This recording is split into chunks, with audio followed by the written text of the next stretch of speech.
Okay, Ji. Now we go to the next thing, which is the appearance and uses of metals.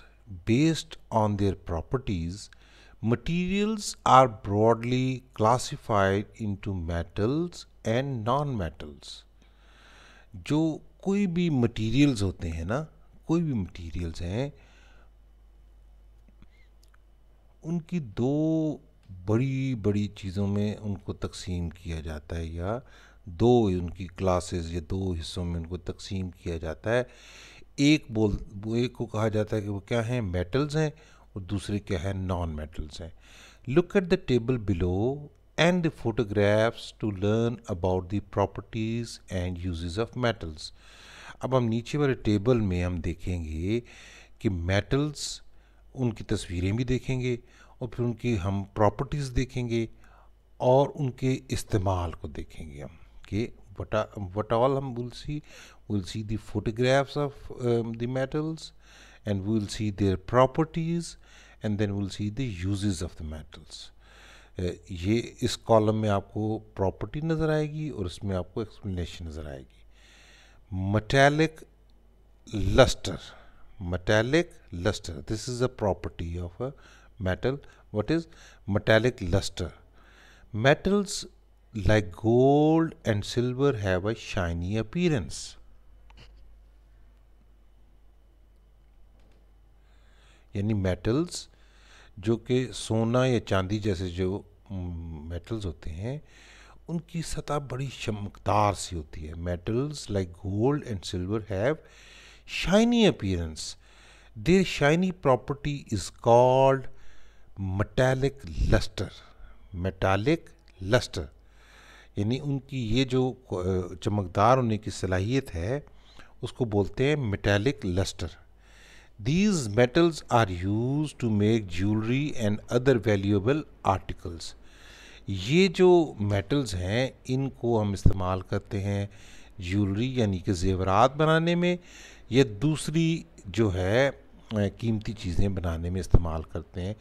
ये क्या है, ये देखिए, ये जो है आपको नज़र आ रहा है, मेटल्स दैट हैव लस्टर्स। गोल्ड या सिल्वर जो है, गोल्ड, सिल्वर, और sometimes copper also, they have shiny surface or the metallic luster. Then malleability, then is malleability. Many metals like gold and silver can be beaten to flatten into thin sheets. Metals like gold or silver can be beaten or flattened into thin sheets.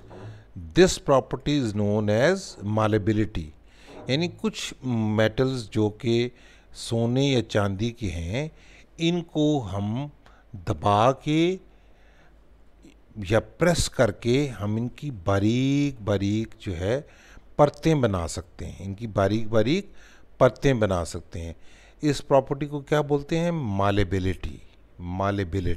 ठीक है, मालेबिलिटी का क्या आपकी मिसाल है, ये नहीं देखें, जैसे ये है ना, आपने अगर आप लोगों के इलाकों में शायद आपने देखे हों, कई दफ़ा हमारे लोग ना वर्क बनाते हैं चांदी के और इस तरह के सोने के वर्क लगाते हैं हम लोग खाने की चीज़ों पे भी, कई दफ़ा जैसे फिरनी पे और उन चीज़ों पे लगाते हैं। तो ये बहुत बारीक इनको बनाया जा सकता है, थिन शीट्स में बनाया जा सकता है। ठीक है, तो ये जैसे दिस वन, ये जो है ना, इससे हमने इसको थोड़े से इसको कंप्रेस कर करके मालेबिलिटी इसकी की क्वालिटी हमारी जो इसकी प्रॉपर्टी जो है नज़र आ रही है, इसमें थिन सी शीट बन गई। फिर आ जाती है हमारी डक्टिलिटी। डक्टिलिटी डक्टिलिटी क्या होती है, another property allows metal like copper and aluminum to be drawn out or stretched into wires. This is called ductility. Due to this ductility, copper is used to make electrical wires. यानी एक और भी जो होते हैं metals, उनकी एक quality ये भी होती है कि उनकी बारीक बारीक तारें सी बनाई जा सकती हैं। डक्टिलिटी इसको बोलते हैं। इसको क्या बोलते हैं? डक्टिलिटी।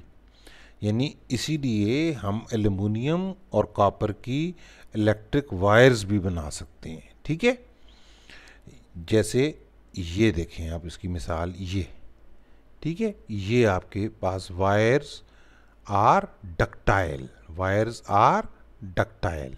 ठीक है जी।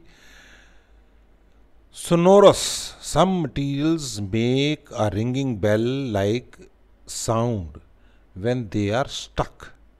They are said to be sonorous, or this property is made use of, and this property is made use of in bells. जो कुछ मटीरियल्स, कुछ मेटल्स जो हैं उनको हम ऐसे इस्तेमाल कर सकते हैं कि वो बेल का काम कर सकते हैं। जैसे उनको अगर उनके साथ कुछ चीज़ टकराए तो बहुत ऊंची सी आवाज़ पैदा होती है, जैसे ये बेल है, राइट। ये बेल जो है, इसको जब टकराते हैं हम किसी दूसरे मेटल से, जैसे इससे जब टकराते हैं तो एक ऊंची सी आवाज़ पैदा होती है। इस क्वालिटी को कम क्या कहते हैं कि बेल्स आर सोनोरस, सोनोरस। ठीक है। Conductors of heat. Utensils used in kitchen are made from metals like aluminum and copper. This is because metals allow heat to pass through them. They are good conductors of heat. जो metals जो होते हैं ना, ये बहुत अच्छा इनमें quality ये होती है कि ये हरारत या गर्मी को अपने अंदर से गुजरने देते हैं। ठीक है, या एक जगह से दूसरी जगह तक हरारत को इनके ज़रिए पहुंचाया जा सकता है। ठीक है। तो जैसे आपके घरों के बर्तन जो है एल्युमिनियम या कॉपर के बने होते हैं। This is because metals allow heat to pass through them, यानी इसकी ये वजह होती है कि मेटल्स जो है वो अपने अंदर से हरारत को गुजरने देते हैं। They are good conductors of heat, ये हीट को अपने अंदर से बड़ी अच्छी तरीके से पास करने देते हैं, इसीलिए इन्हें कहते हैं conductors of heat, conductors of heat. Like this is a metal cooking pot conducts heat. जैसे आपके घरों में ये मेटल्स के, एल्युमिनियम के या कॉपर के जो बर्तन होते हैं, ये हीट को अपने अंदर से गुजरने देते हैं, इसलिए हम उनको बोलते हैं कि they are good conductors of heat. Conductors of electricity. Metals like copper and aluminum are good conductors of electricity and allow electricity to pass through them. जो मेटल्स होते हैं एल्युमिनियम या जो कॉपर जो होते हैं मेटल्स, ये इनके अंदर से करंट, बिजली का बड़ी आसानी से गुजर सकता है, इसलिए हम कहते हैं कि they are conductors of electricity. They are good conductors of electricity. Wires used for electric purposes have a plastic covering on the outside. हम जो है ना इनके ऊपर जो है, जब इनको वायर्स बनाते हैं तो इनके ऊपर जो रबड़ का कवर चढ़ा देते हैं। ठीक है, जो आपको तो पता ही है ना, रबड़ जो है वो इंसुलेटर होता है ना, उसके अंदर से तो करंट नहीं गुजर सकता, तो हम जो करंट जिन चीज़ों में से गुजर सकता है उनके ऊपर हम रबड़ चढ़ा देते हैं ताकि करंट किसी और चीज़ को न लग सके। ठीक है, ये इसकी एग्जांपल जो है, this is the example, right. Plastic and PVC do not allow electricity to flow through them. जो प्लास्टिक होता है या पीवीसी होता है, वो इलेक्ट्रिसिटी अपने उनके बीच में से नहीं गुजर सकती। They are poor conductors of electricity. वो उनके अंदर से, वो उनको हम बोलते हैं गुड कंडक्टर्स नहीं होते, they are poor conductors of electricity. यानी उनके अंदर से इलेक्ट्रिसिटी बड़ी मुश्किल से पास हो सकती है, और तकरीबन समझिए कि पास ही नहीं हो सकती। एंड आल्सो कॉल्ड इंसुलेटर्स, और कईयों में से तो बिल्कुल ही नहीं गुजर सकती, इसलिए उनको इंसुलेटर्स भी कहते हैं। इंसुलेटर्स की डेफिनेशन भी हम पढ़ते हैं। Rubber and wood are insulators. Rubber या जो लकड़ी होती है, ये इंसुलेटर्स होते हैं।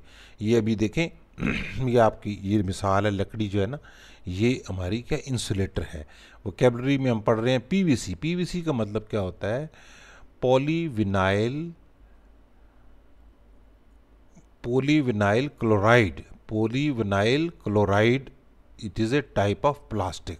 पॉलीविनाइल क्लोराइड या पीवीसी जो है ये क्या होता है, it's a type of plastic. Insulators, insulators का क्या मतलब होता है, materials that do not allow electricity to pass through, यानी ऐसी मटेरियल्स जिनके बीच में से बिजली नहीं गुजर सकती। ओके नाउ अभी हमारे एक बड़ी इंपॉर्टेंट सी चीज़ है, हमने जो कुछ पढ़ा है उसको सम अप करते हैं या उसको दोहरा लेते हैं एक दफ़ा, फिर उसके बाद हम एक्सरसाइज पार्ट पे जाएंगे। Matter is anything that has mass and occupies space, यानी मैटर हर उस चीज़ को बोलते हैं जिसका कोई मास होता है और वो स्पेस यानी जगह घेरती है या वज़न रखती है। हर वो चीज़ जो जगह घेरती है और वज़न रखती है उसे क्या बोलते हैं, मैटर, या उर्दू में इसको बोलते हैं मादा। All matter is made up of tiny building blocks और पार्टिकल्स कॉल्ड एटम्स। तमाम जो मटीरियल एटम जो होते हैं, तमाम मैटर जो है वो उसका बुनियादी हिस्सा क्या है, वो क्या है, वो छोटे छोटे पार्टिकल्स हैं जो को कहलाते हैं एटम। इन तमाम मैटर जो है एटम से मिलके बनते हैं। Molecules are the smallest unit of a substance that has all the properties of that substance.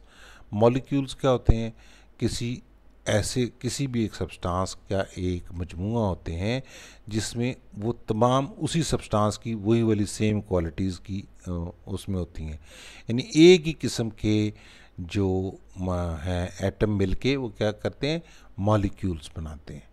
The arrangement of molecules is responsible for the different state of matter, namely solid, liquid and gases.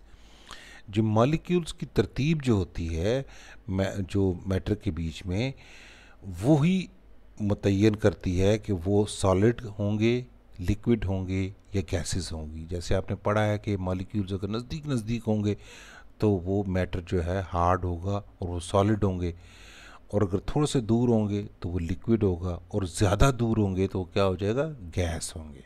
ठीक है, so the solids have the molecules of a solid are very tightly packed, while the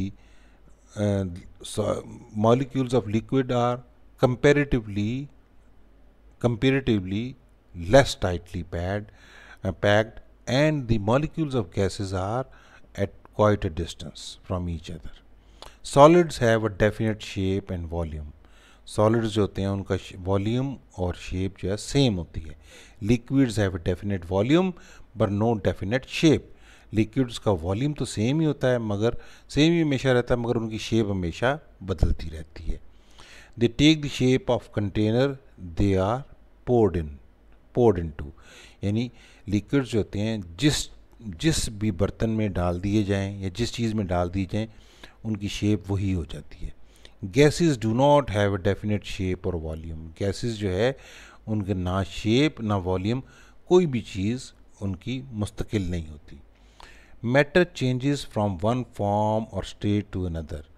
जो मादा है वो एक form से दूसरी form में चेंज हो सकता है। Water exists in 3 states, that is solidise, liquid water and a gas that is water vapour or steam.